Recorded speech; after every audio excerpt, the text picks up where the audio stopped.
Good morning and welcome, everyone. Thank you for joining us for the second episode of our Animal Shelter Fundraising webinar series.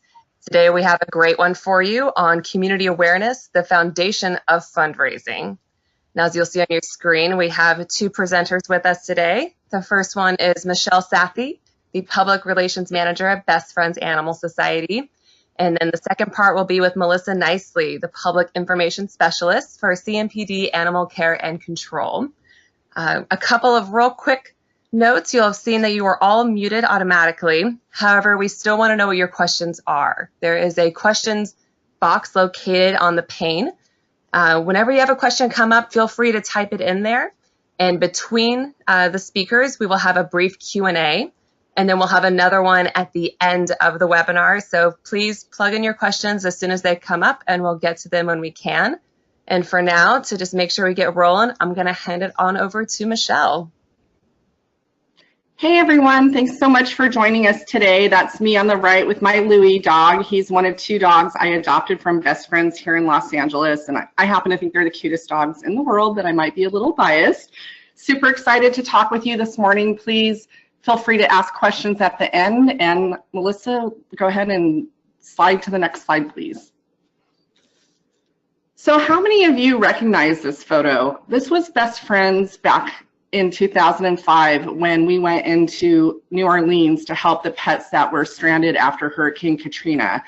This was a really important story for Best Friends because it put us on the national and international media map, and it really catapulted our organization into the incredible organization it is today. And why is that? It's because this story touched a lot of hearts. And that's what stories do. They excite us, they infuriate us, they motivate us. Stories are really what connect us as human beings. And that's important when it comes to your organization, because if you think about it, think about the groups and that you support and the products that you buy. That doesn't just happen willy-nilly. It's because you've usually heard about it from somebody or seen it on the news or read about it in the paper. And earned media has a lot of credibility, and that's what we do as public relations professionals, is we get our stories into newspapers and TV shows and radio broadcasts.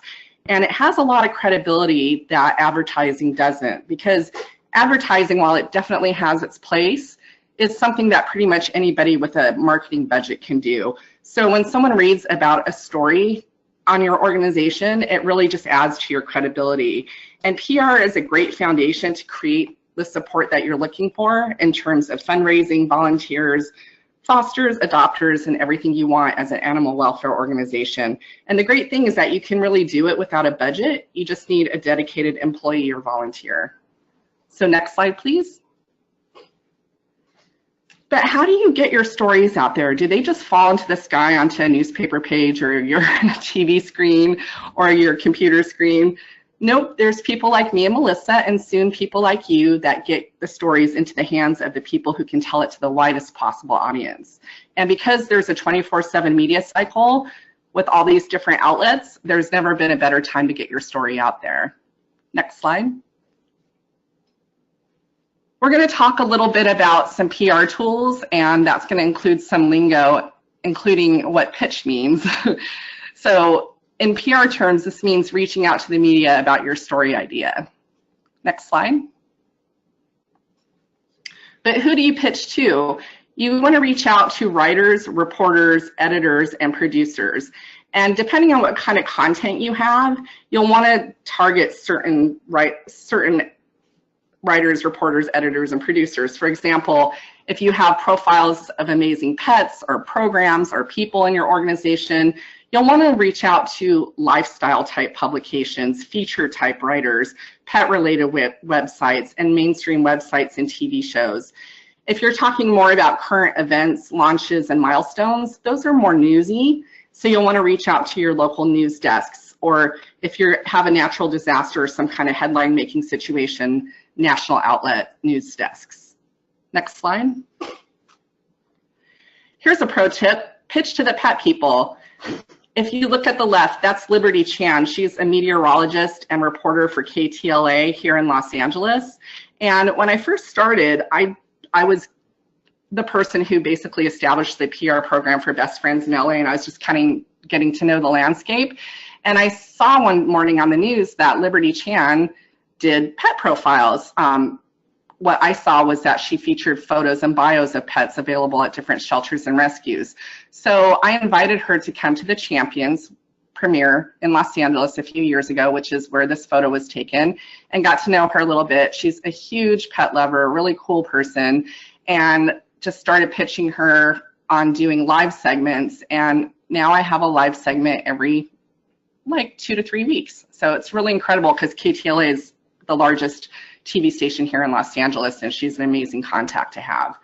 Next slide. And how do you pitch? Basically, you'll want to start with the email. That's pretty much everyone's preferred method of communication nowadays. Social media, for some reason, the press tend to love Twitter. And if you follow them and reach out to them via tweet, that tends to be pretty effective for some writers and producers. And then lastly, the phone. Next slide.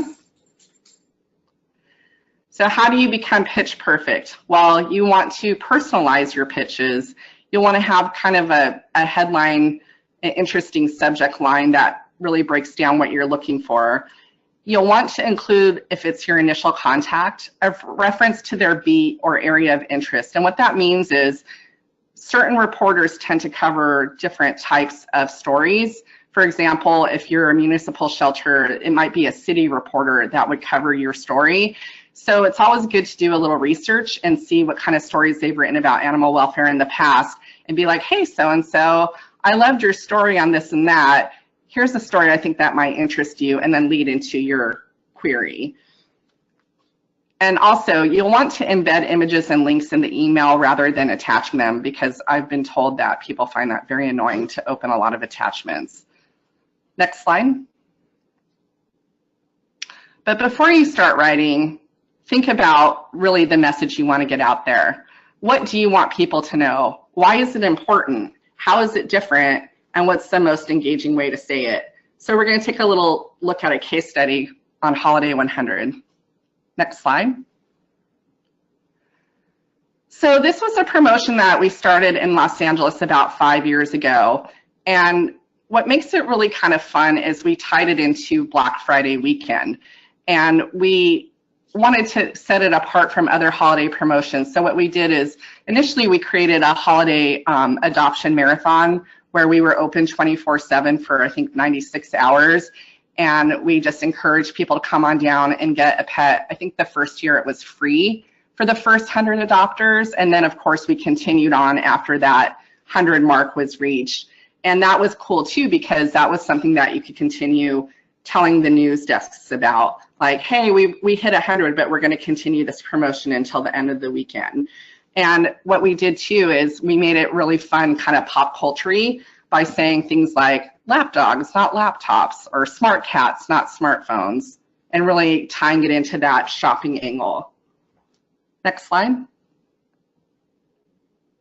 So here's some of the tools that you're going to want to use when you do your media outreach. The first is a press release.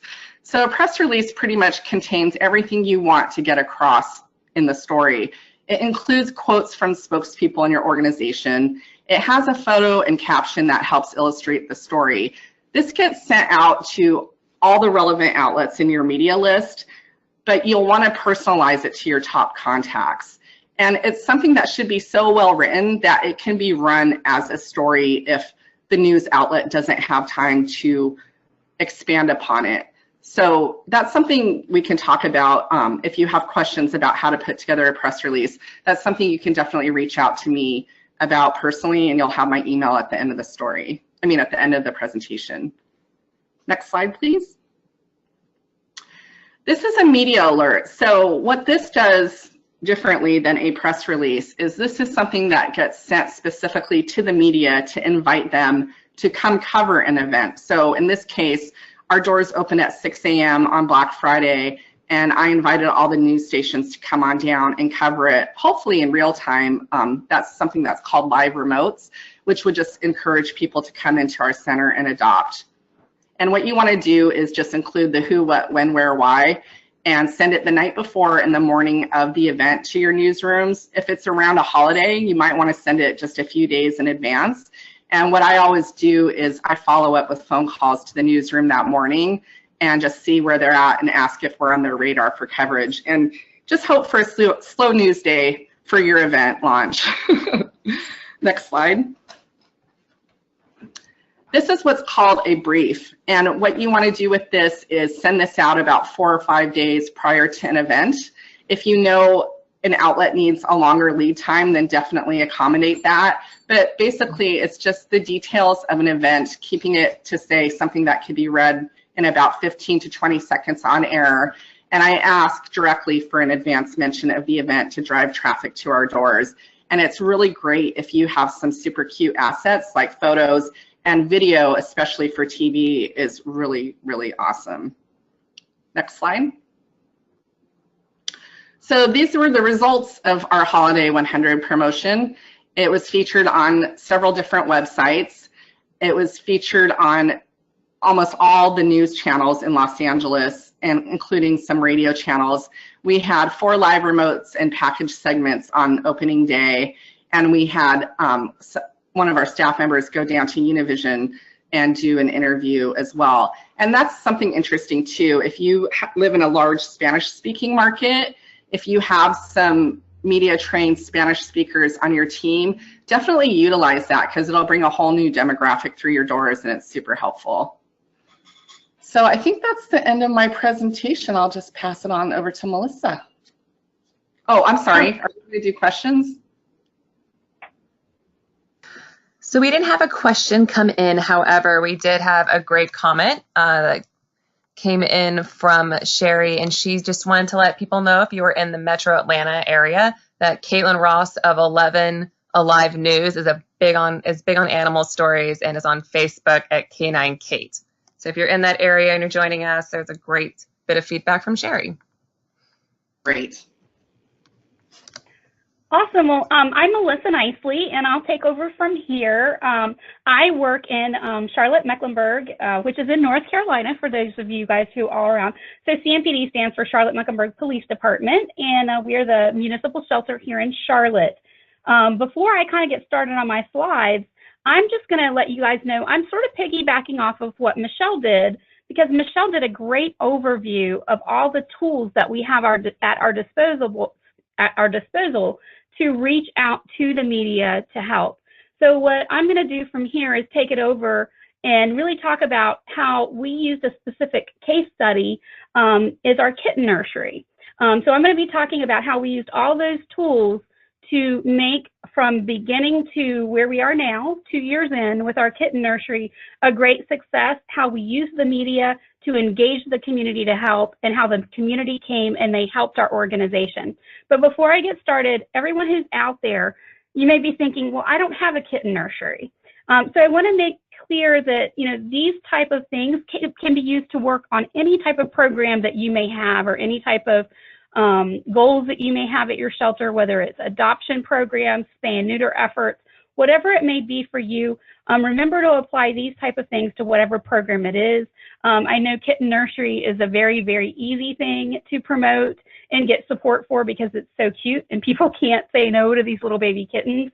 But I did want to just make sure that everybody is aware that this messaging that we're doing can be applied to any programs that you have. So I'm going to get started. You can see here that we initially did some case studies around the country to talk about kitten nurseries and what they're about. And our goal here at Animal Care and Control in Charlotte was to save more neonate kittens. And so, of course, you guys all know we're talking about those orphan kittens that come in, and traditionally we would use foster homes to take them in and to bottle feed them every 2 to 3 hours. Well, it just wasn't doing enough for us. And so we decided that we wanted to go the route of a kitten nursery. And we got a great grant for $13,000 to start to open a kitten nursery. So with that, in order to do a kitten nursery, as you guys know, you need help from the community. Everything about the kitten nursery, from the beginning to the end where you're trying to find these babies that you saved homes, relies on the community's help. So how do you reach the goal? Well, first we need to engage the community, and then we need to ask the community for help. So how do we do that? Well, we use the media to help us. So we're going to get right to it. We started putting the message out, you guys. These pictures, the kitten nursery used to be a community cat type housing room where we had multiple cats in a big room. So kind of that, you can see that construction phase here. Well, we started pushing this out on social media to let everybody out there know, hey, guess what we're getting ready to do. So you start sharing your stuff ahead of time on social media is a great thing to do. The next thing I did, and Michelle touched on this a little bit, is as you get to know the reporters in your area, you're going to find out very quickly which ones are your supporters, which ones are huge animal advocates. This is Kristen Hampton, and she used to work for our CBS affiliate here. She's now more on a national stage with Raycom, but she always loved to come and do stories. And so I reached out to her, and I reached out to a reporter at our local newspaper here and asked them if they would do a preview story, because we can't really operate a kitten nursery until we actually have volunteers in place to do it. So this was well ahead of the curve. We were still in the construction phase. So they did. Kristen came out, and as you can see the smile on her face, she loved it. Her story was a huge success. Mark Price did a great story. And here's what happens. They share those stories. They're published. They're on air. You share them to your social media outlets, and then literally you sit back and you watch magic happen, because that's what it is. When you combine the media, you combine cute kittens and the solicit volunteers, it's magic that truly happens in front of your eyes. So much that we received 1,000 applications in the next 4 weeks after these two stories aired. We were inundated. Our staff was like, oh no, how do we process 1,000 applications? But we did, and it was quite exciting for everyone to see just how much support, before we'd even started the nursery and opened it, how much support we were already receiving from the community. So the next step that we did is we got to the point where the nursery was ready to open. So we did an open house, and there's that media advisory like Michelle spoke about, where we just talk a little bit. And this is a great opportunity to thank your sponsors. Thanks if you've gotten a grant like we did. We recognize the company that gave us the grant. It's a great way to thank people. And it's also a great way to talk about donations. And so we were talking about the title of the presentation today is fundraising. This is a great way to start your fundraising, because we all know that just because we have a kitten nursery, there's an awful lot of operational costs that go to keeping a nursery going. This is a good way to talk about, if you can't foster, you can't adopt, but you can donate. Give them options. Baby wipes are a great thing when you have a kitten nursery, as I'm sure a lot of you guys are laughing and nodding, because there's a lot of supplies to take care of kitten nursery or baby kittens. So we had the media in, and this is my favorite slide of the whole presentation, because look at those pictures. And it's, again, going back to what Michelle said with that initial picture she showed in the presentation. Pictures are worth, gosh, they're just worth the weight in gold. Look at these babies. Who can say no? So show them kittens being bottle fed, and they will come. And they did come. This is just a handful of logos of some of the local Charlotte stations. But as this story progressed over the next several months, and really the first year of the operation of the kitten nursery, we had over 100 TV, radio stations, newspapers, magazines, blogs wanted to come. The Dodo did a video of our nursery. We had great coverage the first year, which, you guys, generates so much. It generates the donations like we talked about. It gets your message out there. It's a PR, it's a lovely PR. It really positions your shelter in a great light. You're saving lives, and the community's coming together to do it. And that's what I love about this, is that truly, and you guys all know this, in our shelters, we cannot do this by ourselves. And we want to do these programs, but it takes the community's help to get us in a position where we can start doing these types of programs. And again, it's a lot of programs. It doesn't have to focus just on the kitten nursery. So just a sampling, and just to let you guys know, what's very interesting is, let's just take the Charlotte WCNC logo there, for example. They are our NBC affiliate. But what they do is other NBC affiliates that may be owned by the same company or an NBC affiliate across the country share these stories. And so that's how the word spread about our nursery. And we got donations in from other states. It's pretty amazing how far social media can take you these days. So I will say, if you don't have social media, get social media, use social media. It's a great tool as we talk about marketing and PR. The next thing I want to talk about is your continued needs. So we all know if we put out a fundraiser for supplies and it gets out in the media, it gets out, the supplies roll in, and they roll in for maybe a couple of weeks, and you're inundated with donations. But a kitten nursery, a kitten season, as we all know what a kitten season means, is months and months. At least here in the South, it's months. And you need to keep your story fresh when it's something that lasts as long as a kitten season or perhaps an adoption campaign. So continue to engage people to get that out. And you can start sharing it by sharing the success stories from your nursery. Invite members of the media who are animal lovers to come and engage in your activity. Here's the best thing, guys. Let them tell your story, because they do, and they love to tell your story. Not only do they do it on their personal social media pages, but they do it on their organizational business media pages as well.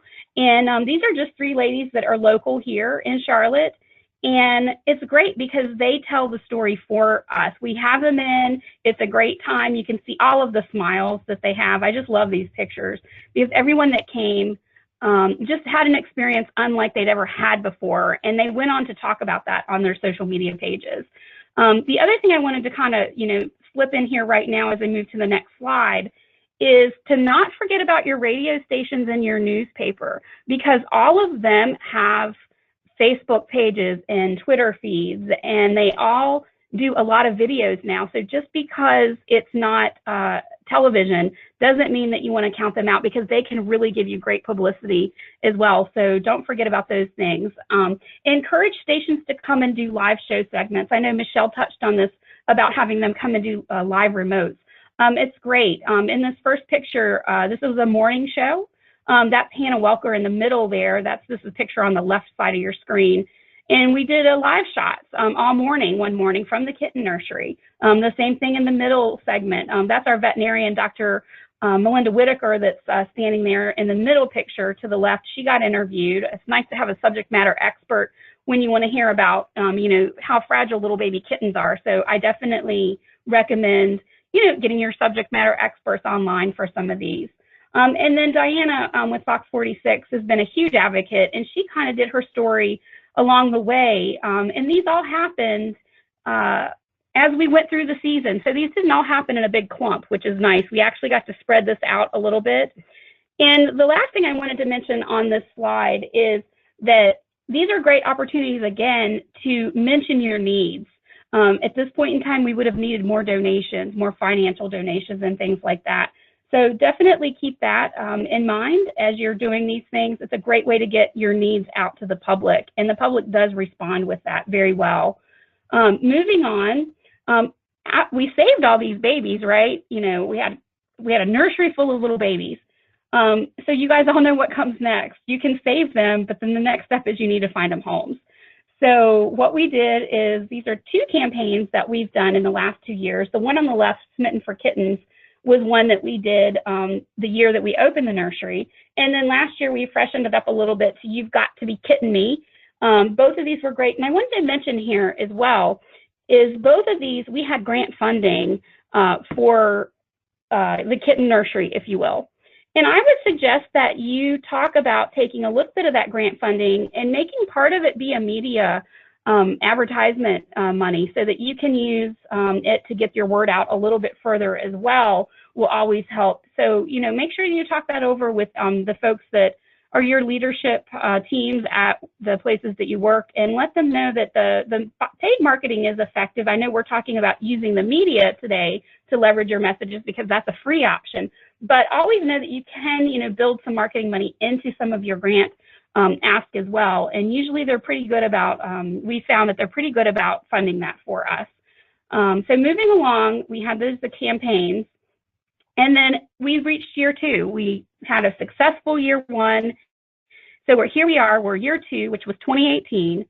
And so basically it's rinse and repeat, guys. You know, we had success the way we did it before, so we're going to do it very similarly. This is a media release that we put out, again, talking about the launch. We had a brand new name to put out there. You've got to be kidding me.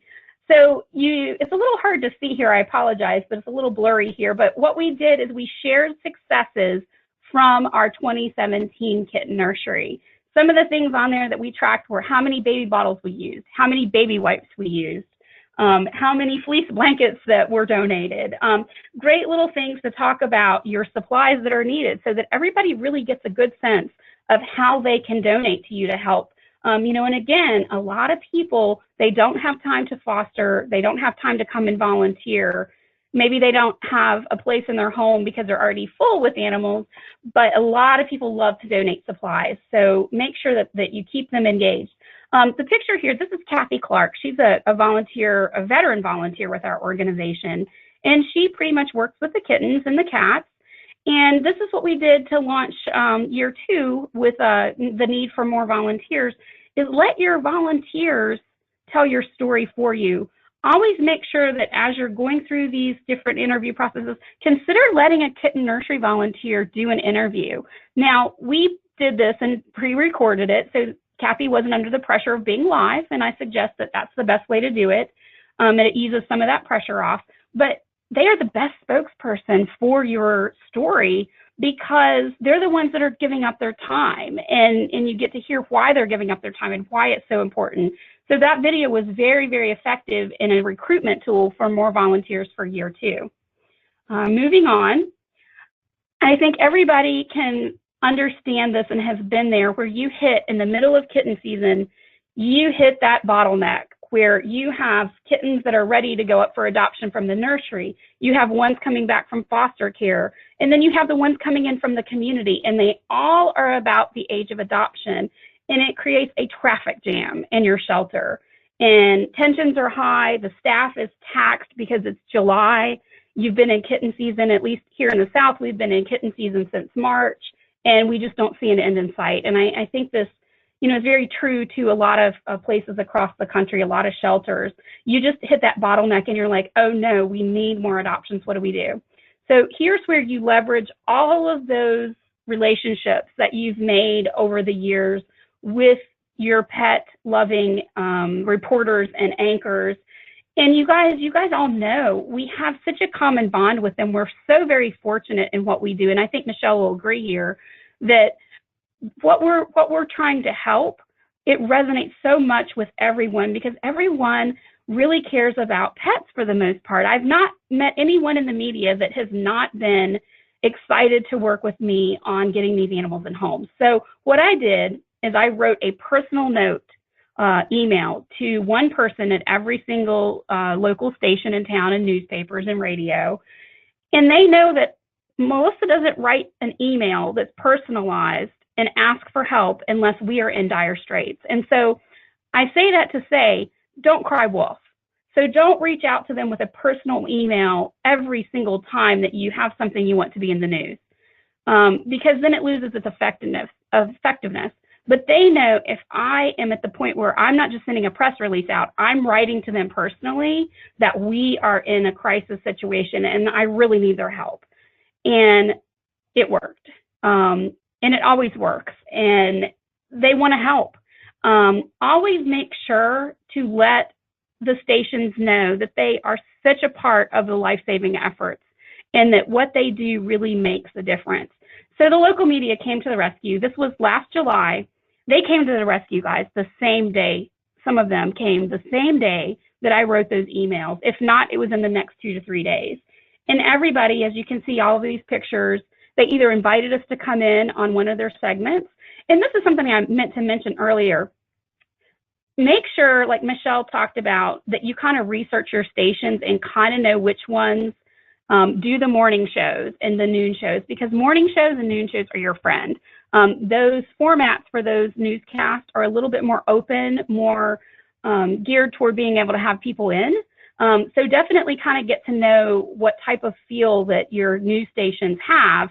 because those are the ones that are going to have more opportunities for you. I know it's terrible to have to get up at the crack of dawn, but it really does make a difference to get in those studios. So you can see these are just some of the stories that were shared with our need to the community that we needed to get these animals adopted. And boy, did it work, you guys. I'm kind of getting chills right now just sharing this information, but it's the power of the media.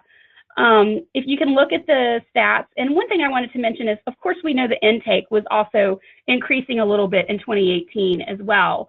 But I compared the intake from July 17 with July 2018. Our intake for felines was about the same. But look at July and look how many more adoptions that we had in the month of July.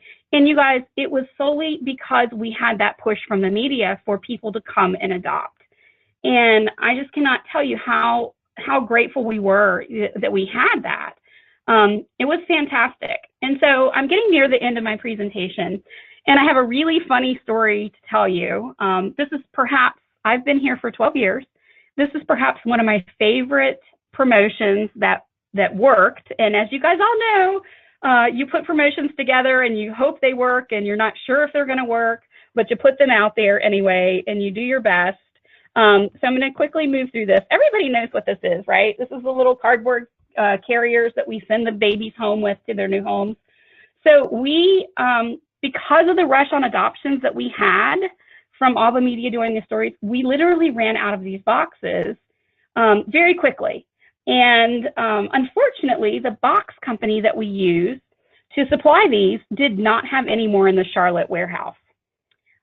We reached out to the pet stores that are in town. And just so you guys know, they don't keep a surplus of these on their shelves. So we were able to get maybe 50. Well, that wasn't touching the number of adoptions that we were doing at this time. And so I'm going to just share a little bit about myself here on this next slide. I am a huge Carolina Panther fan. So how many people out there are Carolina Panther fans? Make a comment if you're a Carolina Panther fan. So we tailgate. My boyfriend and I, that's him under the tent, we tailgate. See that in the middle of the screen with the yellow circle? That is a Bojangles tailgate box. Now, for those of you who are not familiar with Bojangles, it's a chicken place, kind of like KFC, and it's very big in the Southeast. For those of you guys watching all around, I'm not sure how far out their franchises have expanded, but it's a big deal here in Charlotte. It's they're a sponsor of the Carolina Panthers. And I'm going to give you a little closer view of the box. Now, the reason I'm showing you guys these pictures is because for years, I kept telling Daryl, my boyfriend, these just look like a cat carrier. I swear we should do some sort of marketing thing with them. And so as we were scratching our heads thinking about our kitten carrier crisis, I told our director, Dr. Josh Fisher, I said, Josh, I'm going to see if Bojangles can help, because just looking at that box, you guys, it is actually stronger than the regular cat carriers that you get. It holds a half a gallon of tea. It holds a bucket of chicken. It holds what I would call sides, but here in the South, we call them fixins. It holds your fixins. It holds your biscuits. And then all the supplies that you have, your plates and your napkins and everything. If it holds all of that, it can surely hold a 2-pound kitten, right? And the great thing is they have vent holes in them already, because they have the vent holes in order so that your food doesn't get too moist. So what a better plan, right? The only thing is, could I get Bojangles to go along with my harebrained idea? So I emailed, I searched and Googled and tried to figure out, because I didn't have any contacts at Bojangles. And so I looked on the internet and I found who was in charge of marketing and community relations at their corporate office. And without anything to lose, I emailed him. And what do you know? They said, of course, we would love to give you guys these boxes, and we would love to help. And so this is one of my favorite things, guys, because this was huge in the media. It was keeping our campaign going, right? Our need for adoptions. It was a huge win for Bojangles, because I had friends who even emailed me and said, Melissa, I never have eaten at Bojangles, but you better believe I'm going to get a biscuit now, because I want to support them because they supported the animals. So it was a huge, huge thing for Bojangles. It was huge for us. We got the boxes that we needed. And we got a new community partner, guys. We are working with Bojangles now, And the nice thing is that we continued this campaign. So the guy there, Cam Newton, he's the quarterback for the Carolina Panthers. That's him carrying a Bojangles box, and this was months after we got the carriers. And he's at training camp, and somebody in the crowd gave him a thing of chicken. So what did we do? We played off of that, and we said, "Hey, did Cam Newton just adopt a kitten from us?" And so we got a lot of likes on that. You can see later at Halloween, Bojangles played off of it with the cat in the box there. And then some of the local animal hospitals that we partner with would post, because a lot of the adopters go get their post checkup, and they would take the cats to the doctor's offices in the Bojangles boxes. And later, the picture on the far right there with the panther colored Bojangles box, this was in December. So we got the boxes in July. So December, we had a big adoption, and this couple actually brought their tailgate box in to take their new kitty that they adopted from us home. So this was huge for us because it kept the story going. It kept the kitten nursery in the news. It kept the need for adopters in the news, and it created a new community partner, which was one that we probably wouldn't have ever thought to work with. So I say that to say, think out of the box as you're thinking about different businesses and sponsors and people who can do fundraisers with you.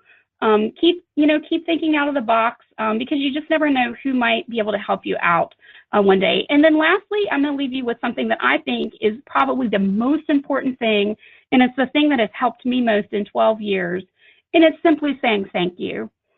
Every time that I push a story out to the media and someone comes to do the story, I handwrite a thank you card to them, thanking them for doing the story, thanking them for working. And the most important thing, guys, is they literally are part of our team that helps us get animals into homes. We couldn't do it without them. And so make sure to let them know that they are part of the team of life-saving efforts in your community. This was ones that after the media came and helped us with the kittens, you can see there that it says, "We are not kitten around," playing off the title of our theme, about how much we appreciate your support. We asked for your help. You shared our plea. Adopters came. Felines found forever homes. And in the red down there, I shared the stats of how many kittens we'd adopted since the media helped us. And so lastly, so sending this thank you out, look what happened. One of the reporters actually took a picture of the thank you note and then put it on Instagram and shared the stats with how many that was. And so we got yet one more message out there about how successful the campaign was with getting these kittens into homes. So that's really one of the things I wanted to share is that you just cannot underestimate the power of thank you. And lastly, I want to give big shout out to our social media specialist that we have here. Her name is Julia Connor, and she's always really good about sharing any of the stories where we're featured, and she thanks them. You can see right there, thanks to Hannah Welker, who was the reporter with WCNC TV for coming out yesterday. This is a great way to thank the media for helping you and to getting your story out there, is to tag them. And so with that, that's really all that I had to share with the kitten nursery story. And so Michelle and I are going to open it up for questions now, if anyone has any questions they'd like to ask. Awesome. Thank you so much. And what Sherry had said, she's like, "I'm not crying. It's just really dusty in here following that amazing kitten carrier story." So thank you for sharing that one. One of the first questions we had came from Carla, and this popped in right after Michelle's segment, and hers was, "How do you find local news outlets in a rural area?" So do either of you have any tips? Melissa, I don't know if you want to take that. I'm in a fairly large market. Well, I'm in the second largest market in the country in Los Angeles, but Google, always your friend. Just look for media in the name of your town, and then take a look at who's on that list and who covers the type of stories that you would be pitching. That would be my first recommendation. The second is to reach out to someone like me, and you're free to do this, who can run you a list based off of our media software. I know not every organization has that at their disposal, so if you need a list for your area, I'm happy to pull that for you. Mhm. I would plug on that and add to that by saying that I used to work in television, and I worked in a very small market in Virginia. And, you know, usually you can find, even in small areas and more rural areas, you can find a local TV station that is still in your coverage area. They have in television what are called DMAs, and that's how many counties the TV stations cover. And basically, you can usually find someone. Other things is don't put all your eggs in the TV basket.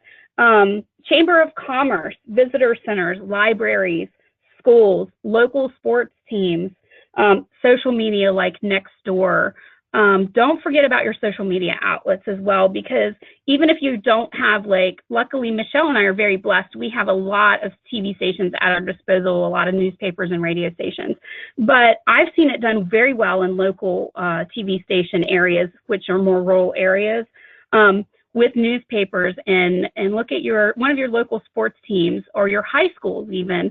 So really it's about that thinking out of the box and leveraging people that can help you get your message out. The media is a great way to get your message out, but there are all kinds of things around us and organizations that you can tap into. One of the things that we've done here in Charlotte is faith-based communities. So reach out to some of your churches. A lot of them are really, really happy to put your information on their bulletin boards, or most of them have newsletters that go out. So reach out in those types of things as well. But don't forget your radio stations and your newspapers, because most, even more rural communities, do have a local newspaper at their disposal.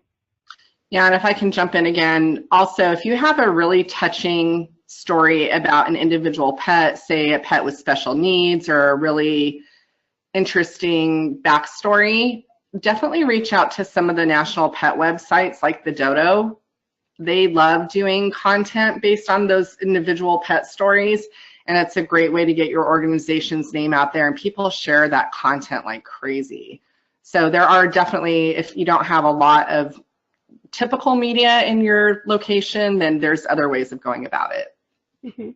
One thing I'd add too, and Michelle, I'm sure you've noticed this as well. So we have Facebook, we have Twitter, and we have Instagram. Those are the three things that we focus on as far as social media.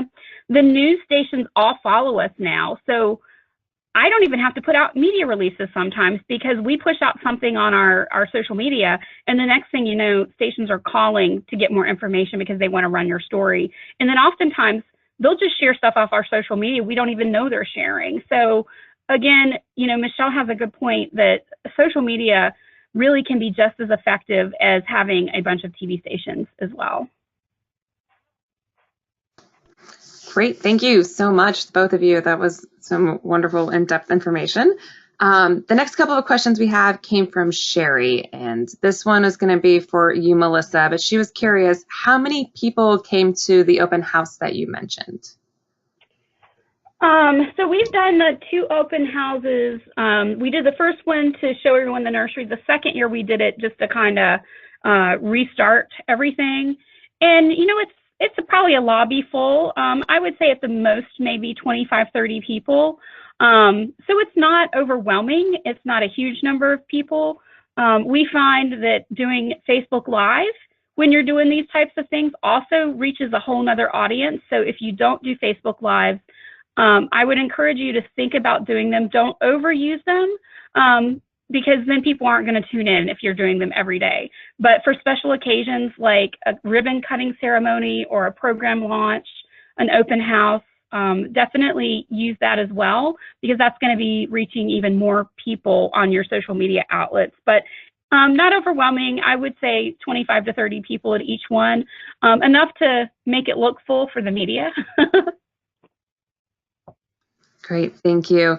And because we have one more question already typed in, I just want to say if you have any questions, we still have a few minutes. Please feel free to type them in now. So the next question we had was, what do you consider success for that type of event you just described? They haven't done one yet, but it's something that they would like to kind of have an idea of how to expect. So how would you define success for events like an open house? Is that for Melissa or for Michelle?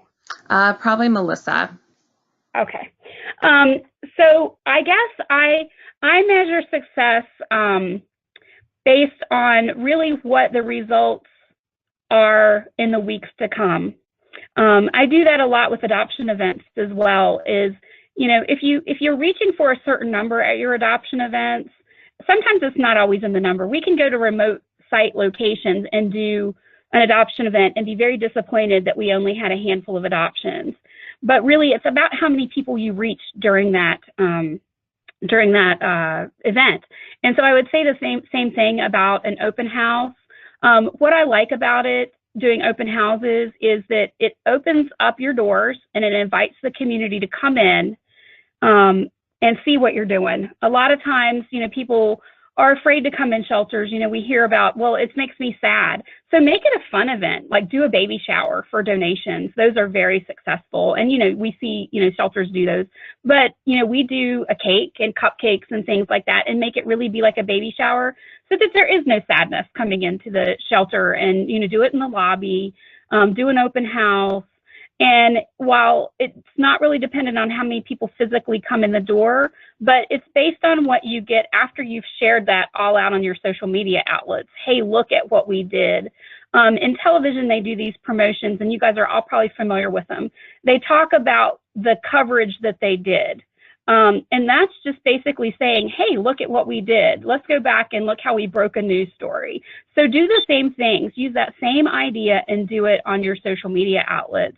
And because that keeps it fresh and in the news, and it's going to show that, and then continue to say, hey, if you'll share our need, you know, in your social media, please send your contacts, our links. We do stuff on Amazon. We do wish lists on Amazon, and it's a great, easy way for people to just have to punch a few buttons, you know, click a few buttons, and they send you baby wipes, or they send you kitten formula or Kongs. We just did a great promotion over Valentine's Day, and we sort of spoofed the ABC Bachelor show, and instead of doing a rose ceremony, we did a Kong ceremony. And my office right now smells like a Kong because I've got a bunch of Kongs sitting in my office. At least probably it's going to be over 50 Kongs were donated, just based on pushing that out on social media. And then we had the wish list link to Amazon, so they clicked it.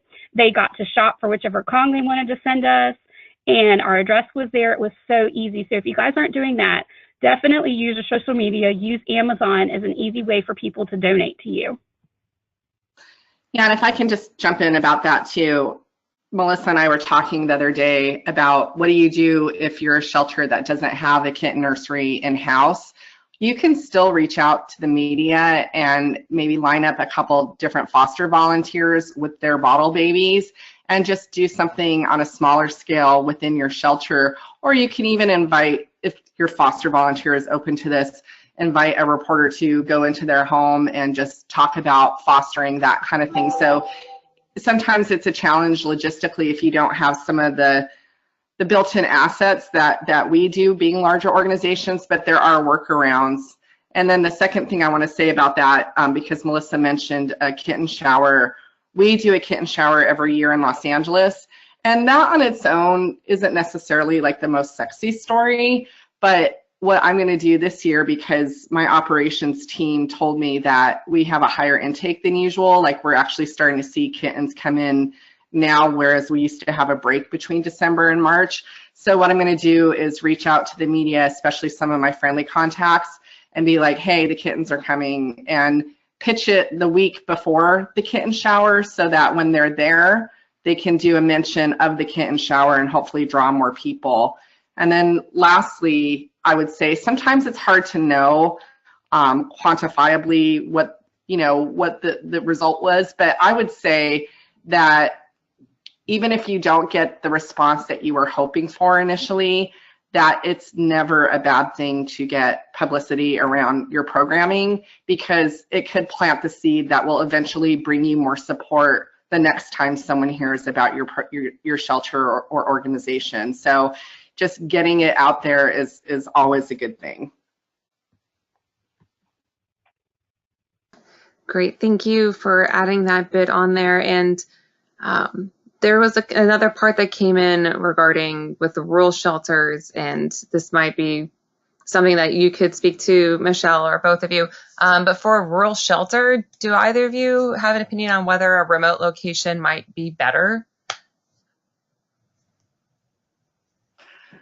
In terms of having the media cover an event, if it's a challenge to get them to your facility, I would say offer to bring the facility to them if they're open to that. A lot of stations have studios where they'll do interviews on set, and you can bring a pet, you can bring kittens, you can bring an adoptable dog, etc. Sometimes, just fair warning, it is the crack of dawn, like Melissa said. I've had shoots as early as 5 a.m., which means I have to be there at like 4:30, which is not always the funnest thing on the planet.